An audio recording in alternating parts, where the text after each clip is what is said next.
العالمين والصلاة والسلام على أشرف الأنبياء والمرسلين نبينا محمد وآله وأصحابه أجمعين أما بعد। সম্মানিত ভাই বন্ধুগণ, আজ আমরা আলোচনা করতে চাই সেই সৌভাগ্যবান মানুষদের নিয়ে যাদের জন্য আল্লাহ সুবহানাহু ওয়া তাআলা যথেষ্ট হয়ে যাবেন বলে কোরআন এবং হাদিসের বিভিন্ন জায়গায় ওয়াদা রয়েছে। তার যে কোনো মুসিবত, তার যে কোনো সমস্যা, তার যে কোনো চাওয়া পূরণের জন্য আল্লাহ সুবহানাহু ওয়া তাআলা নিজে দায়িত্বশীল হবেন, নিজে যথেষ্ট হয়ে যাবেন। কারা, কি গুণ থাকলে আমাদের ভেতরে আল্লাহ সুবহানাহু ওয়া তাআলা আমাদের জন্য যথেষ্ট হয়ে যাবেন? এরকম সৌভাগ্যবান মানুষের ভেতরে প্রথমেই যার কথা উল্লেখ করব, তিনি হলেন ওই ব্যক্তি যার ভেতরে আল্লাহ সুবহানাহু ওয়া তাআলার প্রতি ভরসা আছে, তাওয়াক্কুল আছে পূর্ণাঙ্গ মাত্রায়। কোরআনে কারীমের সূরা তালাকের ৩ নম্বর আয়াতে আল্লাহ সুবহানাহু ওয়া তাআলা ইরশাদ করেছেন, আউযু বিল্লাহি মিনাশ শাইতানির রাজীম, ওয়া মান ইয়াতাওয়াক্কাল আলাল্লাহি ফাহুয়া হাসবুহ। যে ব্যক্তি আল্লাহর প্রতি ভরসা রাখে এবং সেই ভরসা যদি পূর্ণ মাত্রার ভরসা হয়, আল্লাহ সুবহানাহু ওয়া তাআলার প্রতি তাওয়াক্কুল যদি হয় হাক্কা তাওয়াক্কুলিহি, যেভাবে আল্লাহর প্রতি ভরসা রাখা দরকার সেভাবে, তাহলে আল্লাহ সুবহানাহু ওয়া তাআলা তার জন্য যথেষ্ট হয়ে যাবে। কোনো একটি মুসিবত, কোনো একটি বিপদ, কোনো একটি সমস্যা দেখা দিয়েছে, সে যদি তার সে সমস্যাকে আল্লাহর কাছে ন্যস্ত করে দেয় এবং সে যদি সম্পূর্ণরূপে মনের দিক থেকে আস্থাশীল থাকে যে আমার আল্লাহ সুবহানাহু ওয়া তাআলা, তার প্রতি আমি ভরসা করলাম, তার প্রতি আমার আস্থা আছে যে তিনি আমাকে সাহায্য করবেন, সহযোগিতা করবেন, তিনি আমাকে রক্ষা করবেন, তিনি আমাকে হেল্প করবেন, তার সাহায্যই আমার জন্য যথেষ্ট। পৃথিবীর অন্য যত উপায় এবং পদ্ধতি আছে আমার বিপদ দূর করবার জন্য, আমার সমস্যা দূর করবার জন্য, তার সবগুলোকে আমি অবলম্বন করতে পারি, কিন্তু আমার জন্য মূলত আস্থার জায়গা হবে একমাত্র আল্লাহ সুবহানাহু ওয়া তাআলা। এটাকে বলা হয় তাওয়াক্কুল করা, ভরসা করা। পৃথিবীর কোনো পাওয়ার, পৃথিবীর কোনো শক্তি যদি আমাদের সাথে থাকে, আমাদের সঙ্গে থাকে, তাহলে আমাদের এক ধরনের মনোবল চলে আসে, এক ধরনের আস্থা চলে আসে, ভরসা চলে আসে। মনে করেন কোনো একটা আইনি ঝামেলায় আপনি পড়েছেন এবং যার কাছে ঝামেলাটা, যার হাতে মামলাটা, যার হাতে, কোনো না কোনোভাবে জানতে পারলেন যে সেই লোকটা আপনার খুব কাছের মানুষ এবং তার প্রতি আপনার তার সাথে আপনার একটা বিশেষ সেতুবন্ধন আছে। এটা যদি আপনি জানতে পারেন তাহলে সেক্ষেত্রে এক ধরনের আস্থা মানসিকভাবে তৈরি হবে কি হবে না? এই সবগুলোর চাইতে একজন মুমিনের সঙ্গে তার রবের, তার সৃষ্টিকর্তার, তার মালিকের সম্পর্ক অনেক গভীর। আল্লাহ সুবহানাহু ওয়া তাআলা বান্দার জন্য যথেষ্ট হয়ে যাবেন যদি বান্দা আল্লাহর প্রতি আস্থা রাখে, ভরসা রাখে। আল্লাহর কিছু কিছু নেককার বান্দা এমন আছেন, তাদের জীবনে যত যাই হোক না কেন, পৃথিবীর কোনো বিপদ আপদ তাদেরকে দুমড়ে মুষড়ে ভেঙে ফেলতে পারে না। তারা প্রত্যেকটা বিপদেই আল্লাহর প্রতি ভরসা রাখে এবং তারা জানে যে আল্লাহ সুবহানাহু ওয়া তাআলা আমার জন্য যথেষ্ট হয়ে যাবেন। এই ব্যক্তির জন্য সত্যিই আল্লাহ তাআলা যথেষ্ট হয়ে যান, যিনি আল্লাহর প্রতি কি রাখেন? আস্থা এবং ভরসা রাখেন। আল্লাহর প্রতি ভরসা এবং আস্থার একটি আলামত হলো কোনো কিছুতে তারা বিচলিত হয়ে পাগল করা হয়ে যান না। যত বড় মুসিবত আর বিপদ আসুক না কেন, যেন তার একটা বড় আস্থা এবং খুঁটির জোর আছে, এই কথা মনে করে সে অনেকটা স্বাভাবিক থাকার চেষ্টা করে। এটা হলো আল্লাহর প্রতি যে তাওয়াক্কুল আছে তার একটা নমুনা, তার একটা আলামত। আল্লাহ সুবহানাহু ওয়া তাআলা আমাদের সকলকে আল্লাহর প্রতি তাওয়াক্কুলকে পরিপূর্ণরূপে নিজেদের ভেতরে ধারণ করার তৌফিক দান করুন। নাম্বার 2, দ্বিতীয়ত যে ব্যক্তিকে আল্লাহ সুবহানাহু ওয়া তাআলা যে ব্যক্তির জন্য যথেষ্ট হয়ে যাবেন, তিনি হলেন ওই ব্যক্তি যিনি আল্লাহ সুবহানাহু ওয়া তাআলাকে সন্তুষ্ট করতে গিয়ে অনেক মানুষকে অসন্তুষ্ট করে ফেলেছেন। অনেক মানুষের অসন্তুষ্টিকে তিনি বরণ করে নিয়েছেন, সাদরে গ্রহণ করে নিয়েছেন, শুধু কাকে সন্তুষ্ট করবার জন্য? আল্লাহ সুবহানাহু ওয়া তাআলাকে সন্তুষ্ট করবার জন্য। এই ব্যক্তিকে আল্লাহ সুবহানাহু ওয়া তাআলা বিপদ থেকে রক্ষা করেন, এই ব্যক্তিকে আল্লাহ সুবহানাহু ওয়া তাআলা হেফাজত করেন এবং তার জন্য আল্লাহ যথেষ্ট হয়ে যান। মাওয়ারিদুজ জামানে এ বিষয়ে একটি হাদিস বর্ণিত হয়েছে, আমাদের আয়েশা রাদিয়াল্লাহু তাআলা বর্ণনা করেছেন যে নবী সাল্লাল্লাহু আলাইহি ওয়াসাল্লাম ইরশাদ করেছেন, মান আরদাল্লাহা বিসাখতিন নাসি কাফাহুল্লাহ। যে ব্যক্তি মানুষকে অসন্তুষ্ট করে হলেও আল্লাহকে সন্তুষ্ট করেছেন, এই ব্যক্তির জন্য আল্লাহ সুবহানাহু ওয়া তাআলা যথেষ্ট হয়ে যাবেন।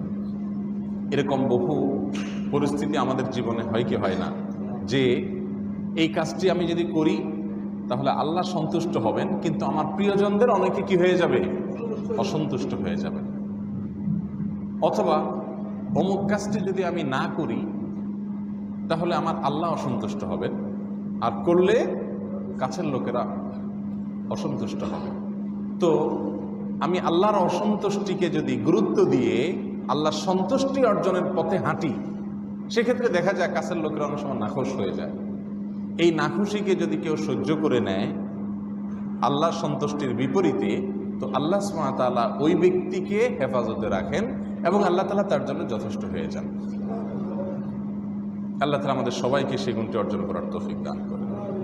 আর এর বিপরীতে নবী সাল্লাল্লাহু আলাইহি ওয়াসাল্লাম ইরশাদ করেছেন, ওয়ামান আসখাতাল্লাহা বিরদান নাস, যে ব্যক্তি মানুষকে খুশি করতে গিয়ে আল্লাহকে নারাজ করে, মানুষকে খুশি করতে গিয়ে তার রবকে নারাজ করে, তার সৃষ্টিকর্তাকে নারাজ করে, তার পালনকর্তাকে নারাজ করে, যার হাতে সবকিছু তাকে নারাজ করে, ওয়াকালাহুল্লাহু ইলান নাস, এই ব্যক্তিকে আল্লাহ সুবহানাহু ওয়া তাআলা মানুষের কাছে ন্যস্ত করে দেন, মানুষের কাছে ন্যস্ত করে দেন। মানুষের কাছে ন্যস্ত করে দিলে কি হবে? ওই ব্যক্তির জন্য কোনো হেফাজতকারী আর থাকলো না, আল্লাহ সুবহানাহু ওয়া তাআলা তার জিম্মাদারি আর নেন না। অতএব আমাদের জীবনে এই ধরনের সিচুয়েশন, এই ধরনের পরিস্থিতি প্রায় হয় যে আমরা আল্লাহর সন্তুষ্টির পথ অবলম্বন করলে মানুষ অসন্তুষ্ট হয়ে যাচ্ছে। মানুষ অসন্তুষ্ট হোক, কিন্তু আমরা মালিককে অসন্তুষ্ট করব না। ইমানের এই পাওয়ার যদি অর্জন করা যায় এবং এভাবে যদি দৃঢ়তার সাথে সিদ্ধান্ত গ্রহণ করা যায়, তো আল্লাহ সুবহানাহু ওয়া তাআলা ওই যে মানুষ অসন্তুষ্ট হয়েছে এর ফলে যদি আপনার কোনো ক্ষয়ক্ষতি হয়, তো আল্লাহ সুবহানাহু ওয়া তাআলা আপনার জন্য কি হয়ে যাবেন? যথেষ্ট হয়ে যাবেন। নাম্বার 3, তৃতীয় নম্বর ওই ব্যক্তি যে ব্যক্তির কাছে পৃথিবীর দুনিয়ার যত চিন্তা আছে, এই বস্তু জগতের সকল চিন্তা, সকল সাধনা, সকল টেনশন, এগুলো সবগুলো তার কাছে গৌণ, তার কাছে মৌল থাকে, মৌলিক থাকে, প্রধান চিন্তা থাকে, টেনশন থাকে, পেরেশানি থাকে আখিরাতকে কেন্দ্র করে, এই ব্যক্তির জন্য আল্লাহ সুবহানাহু ওয়া তাআলা যথেষ্ট হয়ে যাবেন। এবং এর সম্পর্কে ইবনে মাজাহ বর্ণিত হয়েছে, নবী সাল্লাল্লাহু আলাইহি ওয়াসাল্লাম ইরশাদ করেছেন, মান জাআলাল হুমুমা হাম্মান ওয়াহিদা হাম্মা আখিরাতিহি কাফাহুল্লাহু হাম্মা দুনিয়া, যে ব্যক্তি তার সকল টেনশন একটি বিষয়কে কেন্দ্র করে তার থাকে, তার অন্য কোনো টেনশন আর খুব বড় টেনশন না, তার সকল টেনশন কোনটাকে ঘিরে থাকে? একটি বিষয়কে ঘিরে থাকে, আর সেটা হলো আখিরাতের টেনশন। দুনিয়ার টেনশনকে যে টেনশন মনে করে না, দুনিয়ার টেনশনকে যে গৌণ মনে করে, আল্লাহ সুবহানাহু ওয়া তাআলা তার দুনিয়ার টেনশন এমনিতেই দূর করে দেন। আর দুনিয়াকে যে ব্যক্তি টেনশনের বস্তু বানায়, দুনিয়ার টেনশন নিয়ে যে ব্যক্তি সবসময় বিভোর থাকে, ব্যস্ত থাকে, আখিরাতকে সে একেবারে সাইডে ফেলে রাখে, ওইটাকে কোনো গুরুত্বের সাথে দেখেই না, সেটা কোনো টেনশনের বিষয় মনে না করে, সেই ব্যক্তির পরিণতি কি? নবী সাল্লাল্লাহু আলাইহি ওয়াসাল্লাম বলেছেন, ওয়ামান তাশাআবাত বিহি আল হুমুমু ফি আহওয়ালিদ দুনিয়া, যে ব্যক্তি দুনিয়ার অবস্থা নিয়ে, টাকা পয়সা, ঘর বাড়ি, ক্যারিয়ার ইত্যাদি নিয়ে টেনশন করতে করতে এর ভিতরে যে ব্যক্তি ব্যস্ত থাকে, লাম ইউবালিল্লাহু ফি আইয়ি আউদিয়াতিহা হালাক, এই ব্যক্তি কোথায় গিয়ে মরে থাকবে, কোথায় গিয়ে ধ্বংস হয়ে যাবে, কোন উপত্যকায় গিয়ে সে ধ্বংসের মুখে পতিত হবে, আল্লাহ সুবহানাহু ওয়া তাআলা সে ব্যাপারে বিলকুল পরোয়া করবেন না। অর্থাৎ এই ব্যক্তির জন্য আল্লাহ সুবহানাহু ওয়া তাআলা জিম্মাদার হবেন না। অতএব প্রিয় ভাইরা আমার, আমাদের সকল পেরেশানির কেন্দ্রবিন্দু হওয়া উচিত আখিরাতকে সামনে রেখে, আখিরাতকে নিয়ে, আখিরাতকে ঘিরে। একজন মুমিন যে আসলে বিশ্বাস করে জাহান্নাম বলতে কিছু একটা আছে, তাহলে তো তার সবচেয়ে বড় পেরেশানি হবে যে আমার প্রতিটা কদমে আমি কি জাহান্নাম কামাই করছি নাকি জান্নাত কামাই করছি, এর ফলে কি আমি জান্নাতের দিকে অগ্রসর হচ্ছি নাকি জাহান্নামের দিকে অগ্রসর হচ্ছি। এটা তো মুমিনের চিন্তা হওয়ার কথা। কিন্তু দুনিয়ার চাকচিক্য আর বস্তু জগতের চিন্তা আমাদেরকে এরকম বানিয়ে দিয়েছে যে এখন আমাদের তরুণেরা, তরুণ ভাইয়েরা, যুবক ভাইয়েরা, যুবতী ভাইয়েরা একটা বয়সে তারা ক্যারিয়ার গড়ার জন্য, পড়াশোনা করার পেছনে, পড়াশোনা করে নিজের ক্যারিয়ার গড়ার জন্য পাগল পড়া থাকে। এরপরে পড়াশোনা করার পরে সকল টেনশন থাকে কোনটাকে ঘিরে? একটা ভালো চাকরি, এটাকে ঘিরে। এরপরে মোটামুটি চাকরি পেয়ে গেলে তারপরে টেনশন থাকে কি? একটা সুন্দর বিয়ে শাদী করা, ভালো করে যাওয়া, সেই জন্য কোনো রকম একটা ভালো মেয়ে যদি বিয়ে করা যায়, আল্লাহ ব্যবস্থা করে দেন। এরপরে টেনশন থাকে কোনটাকে ঘিরে? এরপরে ছেলে মেয়ে আসবে, ভবিষ্যৎ জেনারেশন আছে, ফেবো, বিয়ে শাদী যেহেতু হয়েছে, একটা ঘর বাড়ি দরকার, একটা ফ্ল্যাট দরকার, একটা প্লট দরকার, এটাকে নিয়ে পেরেশান থাকে।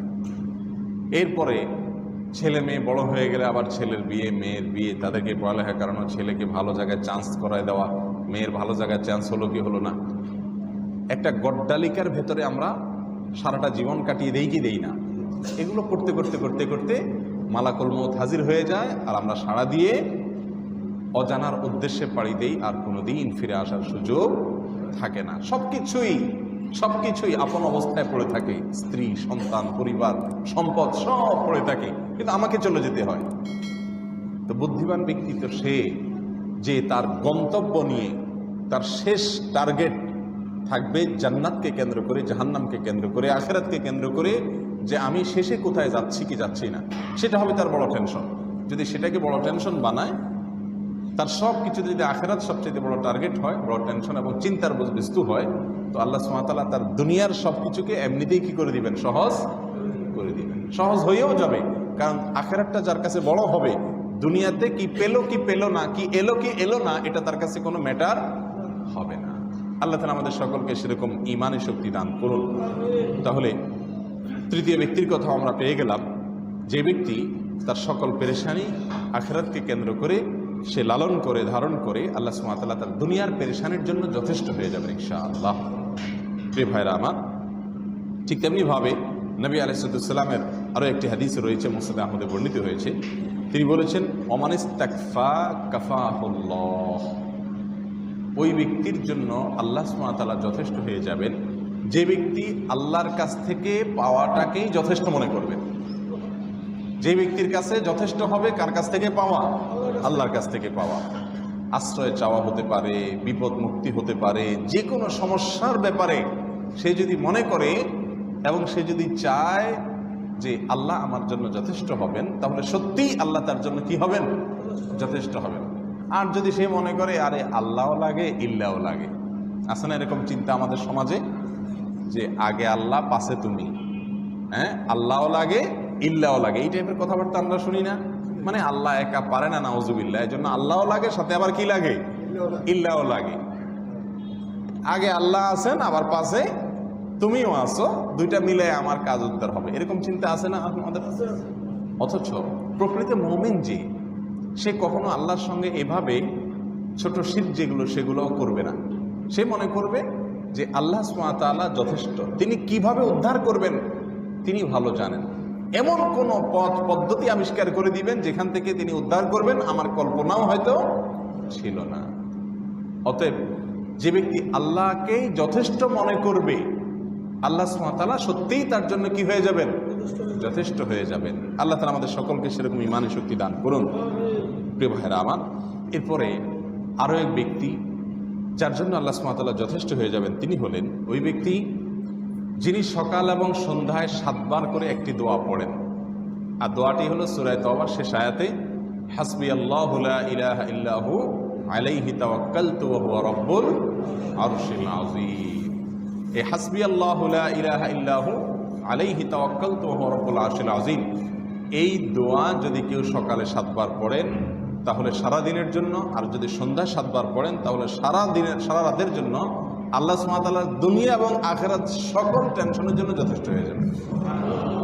একটু চিন্তা করে দেখেন তো, এই যতগুলো বললাম এর ভিতরে এটা হলো সবচাইতে বড়, যে দুনিয়া এবং আখিরাত উভয় জগতের সকল পেরেশানির জন্য আল্লাহ সুবহানাহু ওয়া তাআলা যথেষ্ট হয়ে যাবেন যদি সে কি করে, সূরা তাওবার শেষ আয়াতে যে দোয়াটি রয়েছে, যেটি আমরা সকাল সন্ধ্যার দোয়ার বইতে উল্লেখ করেছি, হাসবিয়াল্লাহু লা ইলাহা ইল্লাহু আলাইহি তাওয়াক্কালতু ওয়া হুয়া রাব্বুল আরশিল আযীম। এর অর্থ হলো হাসবিয়াল্লাহ, আল্লাহ আমার জন্য যথেষ্ট, লা ইলাহা ইল্লাহু, তিনি ছাড়া সত্যিকার কোনো মাবুদ নাই, আলাইহি তাওয়াক্কালতু, তার প্রতি আমি ভরসা করেছি, আস্থা রেখেছি, ওয়া হুয়া রাব্বুল আরশিল আযীম, তিনি আরশে আযীমের মালিক, পরিপালনকর্তা। এই বাক্যগুলো যে 7 বার উচ্চারণ করে, এই স্বীকারোক্তি মুখ দিয়ে যে 7 বার দেয় সকালে তার সারাদিনের জন্য, আর যে 7 বার উচ্চারণ করে সন্ধ্যায় তার সারা রাতের জন্য, আল্লাহ সুবহানাহু ওয়া তাআলা দুনিয়া আখিরাত সবগুলোর জন্য কি হয়ে যাবেন, যথেষ্ট হয়ে যাবেন। এবং এই বিষয়ে সুনানে আবু দাউদে হাদিস বর্ণিত হয়েছে। অতএব এই আমলটাও আমাদের ভেতরে থাকা দরকার। আরবিয়ানদের ভেতরে এখনো পর্যন্ত এই নিয়ম চালু আছে, তারা কিছু হলেই বলে হাসবি আল্লাহ, কিছু হলে কি বলে, হাসবি আল্লাহ, মানে কি আল্লাহ আমার জন্য যথেষ্ট, আল্লাহ আমার জন্য যথেষ্ট। আমার আর কারোর দরকার নেই, আল্লাহ যথেষ্ট। এই কথা তারা লফজে লফজে বলে। একজন কথার কথা কষ্ট দিছে, শত্রুতা করছে, হক মেরে দিয়েছে, তখন তারা সাথে সাথে বলে ওঠে কি, হাসবি আল্লাহ, আল্লাহ আমার জন্য যথেষ্ট। এই মুমিন যখন আল্লাহর প্রতি আস্থা এবং বিশ্বাসকে এই লেভেলে নিয়ে যাবে যে প্রতিটা বিষয় সে মনে করবে আল্লাহ আমার জন্য কি যথেষ্ট, তো সত্যি আল্লাহ সুবহানাহু ওয়া তাআলা তার জন্য কি হয়ে যাবেন, যথেষ্ট হয়ে যাবে। আল্লাহ তাআলা আমাদের সকলকে আল্লাহর প্রতি সেভাবে আস্থা এবং ভরসা রাখার তৌফিক দান করুন। প্রিয় ভাইরা আমার, পরকালের জন্য যে ব্যক্তি কাজ করবে, যে কাজটা আমার আখিরাতে উপকার আসবে, শুধু খুঁটে খুঁটে সেই কাজগুলো করে বেড়াবে, এই ব্যক্তির জন্য আল্লাহ সুবহানাহু ওয়া তাআলা যথেষ্ট হয়ে যাবে। এবং এ বিষয়ে মুসান্নাফ ইবনে আবি শাইবা বর্ণিত হয়েছে, নবী সাল্লাল্লাহু আলাইহি ওয়াসাল্লাম ইরশাদ করেছেন, মান আমিলা লি আখিরাতিহি কাফাহুল্লাহু দুনিয়া। যে ব্যক্তি তার আখিরাতের জন্য কাজ করবে, আখিরাতের কথা চিন্তা করে যে কাজগুলো আখিরাতের জন্য উপকারী হবে সেই কাজগুলো করবে খুঁটে খুঁটে। আখিরাতের কাজ কোনটা, কোন কোন কাজ আমার আখিরাতে কাজে লাগবে সেগুলো খুঁটে খুঁটে যে ব্যক্তি করবে, কাফাহুল্লাহু দুনিয়া, ওই ব্যক্তির দুনিয়ার জন্য আল্লাহ যথেষ্ট হয়ে যাবেন। তার দুনিয়ার পেরেশানি আর থাকবে না। আখিরাতকে যখন টার্গেট বানিয়ে ওইটার জন্য কাজ করবেন, আপনার দুনিয়া আল্লাহ সুবহানাহু ওয়া তাআলা দেখভাল করবেন ইনশাআল্লাহ। প্রিয় ভাইরা আমার, এর মানে এটা না যে আমি দুনিয়া ছেড়ে ছেড়ে শুধুমাত্র আখিরাতের কাজ করব। একটু আগেও আমরা বলেছি ইসলামে কোনো বৈরাগ্যতার অবকাশ নাই। দুনিয়ার কাজ করব আমি, কিন্তু খুঁটে খুঁটে সবচেয়ে গুরুত্বের সাথে বেশি পরিমাণে করব আমার আখিরাতের জন্য কাজ, আমল, নেকামল। সেটা যদি আমরা করতে থাকি তো দুনিয়ার কাজগুলোকে আল্লাহ সুবহানাহু ওয়া তাআলা সমাধা করে দিবেন। এবং নবী সাল্লাল্লাহু আলাইহি ওয়াসাল্লাম আরো বলেছেন, ওয়ামান আসলাহা ফীমা বাইনাহু ওয়া বাইনাল্লাহি কাফাল্লাহুন নাস। যে ব্যক্তি তার এবং আল্লাহর মধ্যকার সম্পর্কটাকে নির্ভেজাল করতে পেরেছে, সংশোধন করে নিতে পেরেছে, ওই ব্যক্তিকে আল্লাহ সুবহানাহু ওয়া তাআলা মানুষের সঙ্গে তার যত রকমের সমস্যা আছে সবগুলোর জন্য আল্লাহ যথেষ্ট হয়ে যাবেন। একটু চিন্তা করি, যদি আল্লাহর সাথে আমার সম্পর্কটা যদি ক্লিয়ার থাকে, ভেজাল না থাকে, পরিষ্কার থাকে, পরিচ্ছন্ন থাকে, তাহলে আমাকে আল্লাহ সুবহানাহু ওয়া তাআলা এই নেয়ামত দিবেন যে মানুষের সাথে আমার যত ব্যাপার স্যাপার আছে সেগুলোর জন্য আল্লাহ সুবহানাহু ওয়া তাআলা সাফিসিয়েন্ট হয়ে যাবেন। দেখুন, আল্লাহর সঙ্গে নির্ভেজাল হয়ে যাওয়া, আল্লাহর সঙ্গে আমাদের সম্পর্ককে পরিচ্ছন্ন করার মানেটা কি? মানে হলো, কথার কথা একটা গুনাহ হয়ে গেছে, একটা ভুল আপনার দ্বারা হয়ে গেল, আপনি সঙ্গে সঙ্গে আল্লাহর সঙ্গে আপনার একটা দূরত্ব হয়ে গেল কি হয়ে গেল না? আল্লাহ একটা নাফরমানি হওয়ার কারণে আল্লাহ থেকে কিছুটা দূরে সরে গেলাম কি গেলাম না? এর সঙ্গে সঙ্গে আল্লাহ সুবহানাহু ওয়া তাআলার দিকে ধাবিত হয়ে আল্লাহর সাথে মুনাজাত করা। ওই যে মুনাজাত মানে কি? কানাঘুষা করা, আল্লাহকে বলা, আল্লাহ আমি সরি, আল্লাহ আল্লাহ আমার দ্বারা ভুল হয়ে গেছে, আল্লাহ আমি লজ্জিত, আল্লাহ এই অবস্থা আমার মৃত্যু হলে আমার আর কোনো উপায় নেই, আল্লাহ আল্লাহ তোমার নুন খাই, তোমার নেয়ামতের ভিতরে ডুবে আছি, এরপরে নিমো খারাপই করছি, আল্লাহ তুমি মাফ করে দাও, তুমি রহিম, তুমি গফুর, তুমি সত্তার, তোমার এই গুণগুলো তুমি ঘোষণা দিছো আল্লাহ, তোমার এই গুণবাচক নামের উপরে আমার আস্থা আছে, তুমি সত্যিই ক্ষমাশীল, তুমি অনেক মানুষকে ক্ষমা করেছো, আমাকেও ক্ষমা করো। আল্লাহর সঙ্গে ওই যে সম্পর্ক একটু নষ্ট হলো সেটাকে ক্লিয়ার করে ফেলবে। এইভাবে যে ব্যক্তি আল্লাহর সঙ্গে তার সম্পর্ককে সবসময় পরিষ্কার রাখবে, আল্লাহর সঙ্গে সম্পর্কের ভিতরে কোনো ভেজাল রাখবে না, এটাকে পরিচ্ছন্ন রাখবে, আল্লাহ তাআলা দুনিয়াবী বিষয়ে মানুষের সাথে তার যত ভেজাল আছে সেগুলোর জন্য যথেষ্ট হয়ে যাবে ইনশাআল্লাহ। প্রিয় ভাইরা আমার, সেই সাথে নবী সাল্লাল্লাহু আলাইহি ওয়াসাল্লাম আরো বলেছেন, ওয়ামান আসলাহা সারীরাতাহু আসলাহাল্লাহু আলানিয়াতাহ। যে ব্যক্তি তার ভেতরকে সংশোধন করে নিবে, আল্লাহ তাআলা তার বাহিরকেও সংশোধন করে দিবেন। ভেতরটাকে যে ব্যক্তি কি করবে? সংশোধন করবে, পরিচ্ছন্ন করবে, পবিত্র করে ফেলবে। ভেতরে যত সমস্যা থাকতে পারে, যেমন অহংকার, দুনিয়ার মোহ, লোভ, লালসা, মানুষের প্রতি শত্রুতা, হিংসা, বিদ্বেষ, ভেতরে যত সমস্যা আমাদের থাকতে পারে এগুলোকে যদি আমরা পরিষ্কার করতে পারি তো আল্লাহ সুবহানাহু ওয়া তাআলা আমাদের বাহিরের, শরীরের বাহিরের জাগতিক যত সমস্যা আছে এই সবগুলো দূর করে দিবেন। আল্লাহ তাআলা আমাদের সকলকে, আল্লাহ যেন আমাদের জন্য যথেষ্ট হয়ে যান সেই পর্যায়ে যাওয়ার তৌফিক দান করুন, সেইভাবে কাজ করার তৌফিক দান করুন। সর্বশেষ যে পয়েন্টটি বলবো তা হলো, ফজরের সালাত যে ব্যক্তি জামাতের সাথে পড়বে, প্রতিদিন ফজরের সালাত যে ব্যক্তি জামাতের সাথে পড়বে, নবী আলাইহিস সালাম ইরশাদ করেছেন, ফাহুয়া ফি যিম্মাতিল্লাহ মান সাল্লাল ফজর ফি জামাআহ। যে ব্যক্তি ফজরের সালাত জামাতের সাথে আদায় করবে ওই দিনের জন্য আল্লাহ সুবহানাহু ওয়া তাআলার জিম্মায় সে চলে যাবে।